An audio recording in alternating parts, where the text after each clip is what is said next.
Good morning sir. बैठे रहो sir. तुम्हारा मैथ का पेपर चेक हो गया है। पप्पू आ जा इधर। जी बताइए सर, क्या सेवा करूं? कौन है तू? सर मेरा नाम पप्पू है, मेरी उम्र 10 साल है, मेरी माँ हाउस मेकर है, मेरा रोल नंबर 10 है। ये ले, इंट्रोडक्शन नहीं पूछ रहा हूँ तेरा नाम क्या, ये सब पेपर में कौन लिखेगा? डिटेल कौन लिखेगा अपना? मैं लिखूंगा सर। ये ले। फिर लिखा क्यों नहीं? पेन खत्म हो गया था क्या? तेरा सड़ा हुआ गंदा सा हैंडराइटिंग देख के ना मुझे पता चल गया था कि तेरा ये पेपर है। ये ले पकड़ अपना गंदा सा पेपर। 40 नंबर आए हैं तेरे। 40 तो कुछ ज्यादा ही कम लग रहे हैं। पहले तेरे 50-60 नंबर तक आ जाते थे। अब क्या हुआ तेरे को? इस पेपर में कौन सा नशा करके लिखा था तू जो इतने कम नंबर आए हैं तेरे? हमेशा तेरे 50-60 नंबर आ जाते हैं आराम से। कौन सा नशा किया था तू? सर इस बार मैथ वाले पेपर से पहले मेरे मामा के लड़के की शादी थी, उसी चक्कर में तैयारी नहीं हो पाई सर। बहुत ही एक्साइटमेंट में था सर। ये ले, एग्जाम से ज्यादा शादी तेरे लिए जरूरी था क्या? अगर तू नहीं जाता तो तेरे मामा के लड़के की शादी नहीं होती, वो कुंवारा रह जाता।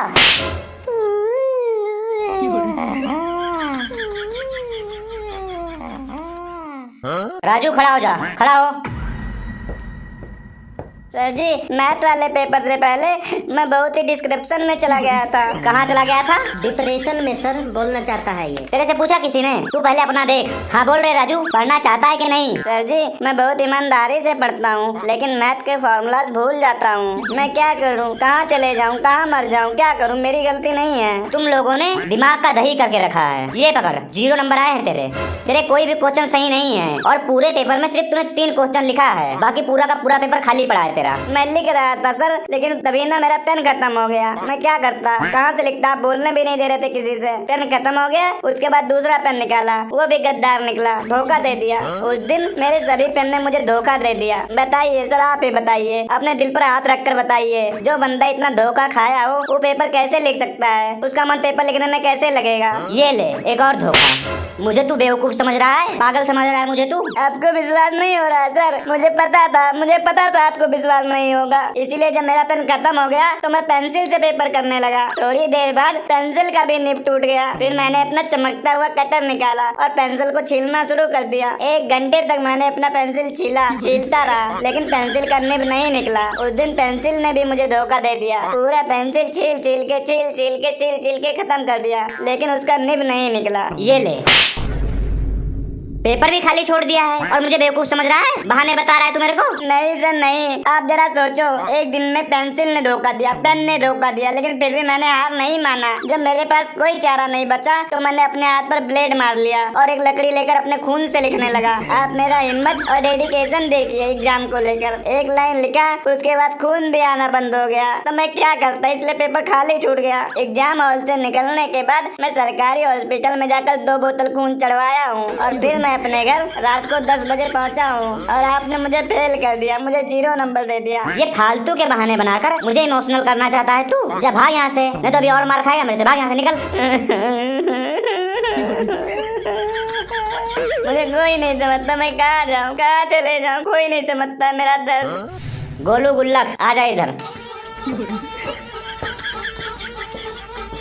तूने भी पूरा पेपर नहीं किया है, तेरा भी आधा पेपर खाली है। सर जी मैं पेपर लिख रहा था ना, उसी टाइम मेरे आँख में मच्छर चला गया, उसको निकालते निकालते 1 घंटा लग गया मेरे को सर जी। ये ले, 36 नंबर आए हैं तेरे। पढ़ता लिखता है नहीं और बहाने बना रहा है तू। याद किया नहीं होगा, फॉर्मूले समझा नहीं होगा, तो लिखेगा क्या तू? क्या लिखेगा जब तू कुछ याद ही नहीं करके गया है तो? नहीं सर, ये याद भी किया था और पेपर में बैठ के लिख भी रहा था, लेकिन क्या हुआ, अचानक इसके दिमाग का मेमोरी करप्ट हो गया। ये पेपर के बीच में उठकर पूछने लगा, मैं कौन हूँ, मैं यहाँ क्या कर रहा हूँ, कौन लाया है मुझे यहाँ पर, कैसे आया हूँ मैं यहाँ पर, कब आया हूँ? ऐसे फालतू सवाल पूछ रहा था। तब हम लोग उसको पानी वानी पिलाए, शांत किए किसी तरह कि बैठ जा भाई, तब जाके बैठा है ये। उसके बाद ना सर मैं बेंच पर बैठ के सोचता रहा कि मैं यहाँ पर क्यों बैठा हूँ, ये लिखूं कि ना लिखूं। यही सोचते सोचते टाइम खत्म हो गया। मेरी गलती नहीं है सर जी। ये ले, अब शांति से जाकर अपने सीट पर बैठ जा, नहीं तो अभी तू सच में भूल जाएगा। इतना मार मारूंगा तो दिमाग करप्ट हो जाएगा।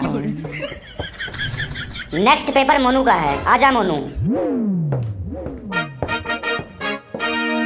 क्या लगता है तुझे, पास हुआ होगा कि नहीं हुआ होगा? सर जी पेपर में जो भी नंबर आया है मुझे उससे कोई मतलब नहीं है। मैं आपको सच्ची आप बीती कहानी सुनाना चाहता हूँ, जो मेरे साथ मैथ के एग्जाम वाले दिन हुआ था। आप मेरी बातों पर बिल्कुल भी विश्वास नहीं करोगे, मुझे पागल समझोगे, बेवकूफ समझोगे मुझे। बकवास ही करता रहेगा कि बताएगा भी? क्या हुआ था तेरे साथ एग्जाम वाले दिन? सर बताने से पहले मैं आपको बता दूं, आप विश्वास बिल्कुल नहीं करोगे, इसीलिए मैं आपकी कसम खा के बताने जा रहा हूँ। मेरी कसम क्यों खा रहा है? मैं ही हूँ तेरा सबसे बड़ा दुश्मन। फिर भी सर, मैं बताने से पहले आपकी कसम खा रहा हूँ, अगर मैं झूठ बोलूँ तो कल सवेरे आपका मरा हुआ मुँह देखूं।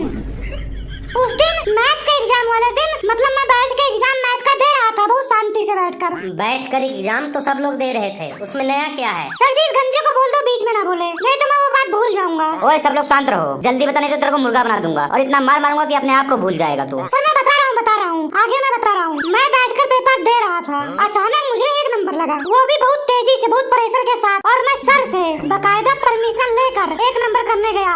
जैसे ही मैंने टॉयलेट में एंट्री किया, मुझे एक अजीब सा आदमी दिखा, उसके मुंह पर अंधेरा कायम जैसा कपड़ा डाला हुआ था। उसने मुझे बोला कि मैं एक टाइम ट्रैवलर हूँ और मैं 3025 से आया हूँ। उसने बोला अगर आज तूने मैथ का सारा पेपर कर दिया और तेरे 100 में से 100 नंबर आ गए तो पूरा दुनिया खत्म हो जाएगा, फ्यूचर में कुछ नहीं बचेगा। ये क्या बकवास है रे? क्या बोल रहा है तू? मैं भी यही बोला, क्या बकवास कर रहे हो, ऐसा कैसे हो सकता है? फिर वो मुझे 50 साल आगे दुनिया में लेके गया, यानी कि 2075 में लेके गया। वहाँ पर जो मैंने मंजर देखा, ऐसा मंजर था कि मैं आप लोगों के सामने बयान नहीं कर सकता हूँ। मेरी तो रूह कांप गई और वो देखकर मैं तुरंत बोला कि मुझे ये दुनिया बचानी है, चाहे उसके लिए मुझे अपनी जान ही क्यों न देनी पड़ जाए। फिर मैंने उसे कहा कि मैं मैथ का पेपर बिल्कुल भी नहीं लिखूंगा, कुछ नहीं लिखूंगा उसमें, चाहे मैं फेल हो जाऊँ, लेकिन इस दुनिया को बचाऊंगा तो बचाऊंगा। फिर वो मुझे 3025 में लेके गया। वहाँ एलियंस ने मुझे मैथ का नोबेल प्राइज दिया। वो नोबेल प्राइज जब लेकर मैं वापस आया तो यहाँ पर पेपर ही खत्म हो चुका था। नोबेल प्राइज ले चुका ना, अब ये ले। मुझे बेवकूफ समझ रहा है या बनाने की कोशिश कर रहा है? एक काम कर, अपने दोनों हाथ ऊपर कर और जाके खड़ा हो जा। फालतू का बकवास सुनाया, टाइम वेस्ट कर दिया मेरा। जब हाँ खड़ा रहा, सारा दिन खड़ा रहेगा तू ऐसे ही। अपना पेपर भी लेते जा, फेल है तू मैथ में, इसीलिए तू कहानी बना रहा है। भाग यहाँ से। मुझे पहले ही विश्वास था कि मेरा बात कोई नहीं मानेगा, आपने भी मेरा बात नहीं माना। कोई बात नहीं, दुनिया बचाने के लिए तो मैं अपनी जान दे सकता हूँ। हाथ खड़ा करना कौन सी बड़ी बात है? मैं सारा दिन हाथ खड़ा करके रह सकता हूँ, पूरा महीना, पूरा साल, पूरा जिंदगी हाथ खड़ा करके रह सकता हूँ। लेकिन मैं जानता हूँ, अंदर से जानता हूँ कि मैं दुनिया को बचाया हूँ, चाहे कोई माने चाहे ना माने।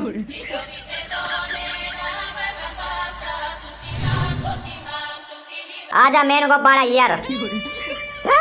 कौन सा ईयर? श्रेयस अय्यर। श्रेयस नहीं, वेंकटेश अय्यर यार, वेंकटेश। सर मेरा पेपर लाइए सर, मेरा पेपर। 90 नंबर आए हैं, बहुत अच्छा है, ऐसे ही मेहनत करते रहो। गुड, लगता है इस साल तुम ही टॉप करोगे। सर मेरे लिए नंबरों से ज्यादा नॉलेज मैटर करता है। सीखो सीखो, इससे कुछ सीखो बच्चों। 90 नंबर आए हैं इसके। 1 नंबर का नौटंकीबाज लड़का है ये। Thank you sir, but marks don't defined me. मैं तो खुद एक डेफिनेशन हूँ। 90 ही नंबर आए हैं, बाकी के 10 नंबर कहाँ गए? वो 10 नंबर मैंने तेरे लिए छोड़ दिया था। अगर सब कुछ मिल जाए तो इंसान में ईगो आ जाता है। बस कर, ज्यादा ओवर एक्टिंग करने की जरूरत नहीं है तुझे। डियर क्लासमेट्स, जब तुम लोग सो रहे होते हो तब मैं फॉर्मूले को याद करता हूँ, फील करता हूँ फॉर्मूले को। जब तुम लोग रील देख रहे होते हो तब मैं रियल में बैठ के मैथ का आंसर निकालता हूँ। Success is not a destination, it's a calculation. What you are saying? According to you, all class full. We are corrupt of mind. We are not मेहनत करेंगे, हम केवल रील देखेंगे। Please listen carefully. I beg to say that obediently of thirsty crow. तू शांत रहे। और तू यहाँ से जाएगा कि नहीं जाएगा? अगर और ज्ञान दिया ना तो तेरे 10 नंबर और काट लूंगा मैं, 80 नंबर ही दूंगा। भाई यहाँ से। समोखन आजा तू ही आजा। 100 में से 100 नंबर इम्पॉसिबल, ये कैसे हो सकता है? How to possible? पिछली बार तो तेरे 100 में से 40-85 नंबर आए थे ना। सर आपको क्या लगता है मैं पढ़कर या नकल करके पेपर दिया हूँ? नहीं सर, मैं तो तपस्या करके आया था मैथ का पेपर देने। ये नंबर तपस्या से मिले हैं, सिर्फ पढ़ाई से नहीं, आत्मसमर्पण से मिले हैं ये नंबर मुझे। ये क्या था रे? सर ये मेरे डायलॉग का जो है बैकग्राउंड म्यूजिक दे रहा था। बकवास ना कर और बता तेरे इतने नंबर कैसे आए? एक रात मैं मैथ से हार गया था, कैलकुलेटर ने भी जवाब देना बंद कर दिया था। फिर मैं एक पवित्र और सच्ची मैथ के तलाश में भटकता भटकता एक हिमालय के चोटी पर पहुंच गया। वहां पर एक गुफा में, गुफा का नाम था टॉपर का गुफा, जहां सिर्फ वही लोग जा सकते हैं जिनका इंग्लिश बहुत ही स्ट्रॉन्ग होता है। और मैं अपनी उसी इंग्लिश की वजह से वहां पर एंट्री कर पाया। वहां पर गुफा के अंदर एक 700 साल पुराने बाबा से मिला, जिनका नाम था टिकरो टिक्नोमेंट्री आनंद। क्या टिक्नोमेंट्री? क्या बोल रहा तू?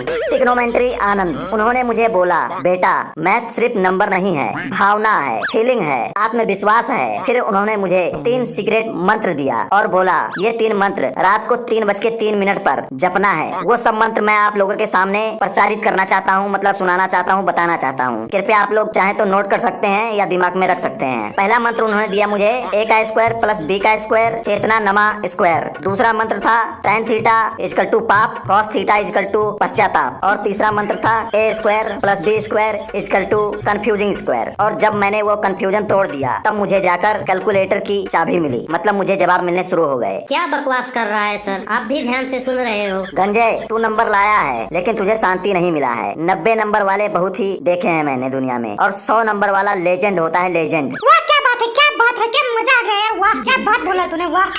आगे ध्यान से सुनिए आप लोगों के काम आ सकता है। बाबा ने मुझे 7 दिन तक ट्रंगल के 3 साइडों पर बैठाया और बिना खाए पिए मैं वहाँ पर बैठा रहा। फिर एक रात आसमान से एक आवाज आई, मतलब आकाशवाणी हुई कि बेटा तू रेडी है, जा पेपर जीत ले। और अब मैं जो बताने जा रहा हूँ वो सुनकर आप लोगों के फेफड़े जो है बाहर आ जाएंगे, दिल धड़कना शुरू हो जाएगा जोर जोर से। तुझे जितना बकवास करना है कर ले, अभी बताता हूँ तेरे को। जब मैं मैथ का एग्जाम देने आया, जैसे ही एग्जाम स्टार्ट हुआ मेरा हाथ खुद ब खुद चलने लगा, मेरे आसपास हवा चलने लगी। मुझे लगा कि मैं बादलों में पहुंच गया हूं। और जब मैं होश में आया तो मेरा पूरा पेपर सॉल्व हो चुका था। सर कुछ समझ में आया कि वैसे ही कौवे की तरह मुंह उठा के सुन रहे हो?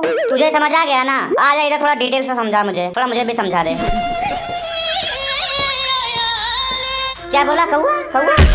ले ले, तू मुझे कौवा बोल रहा है? कौवा बोल रहा है? अब देख कौन उड़ता है। और तू 100 नंबर के साथ ये 100 वर्ल्ड का थप्पड़ भी ले, ये ले।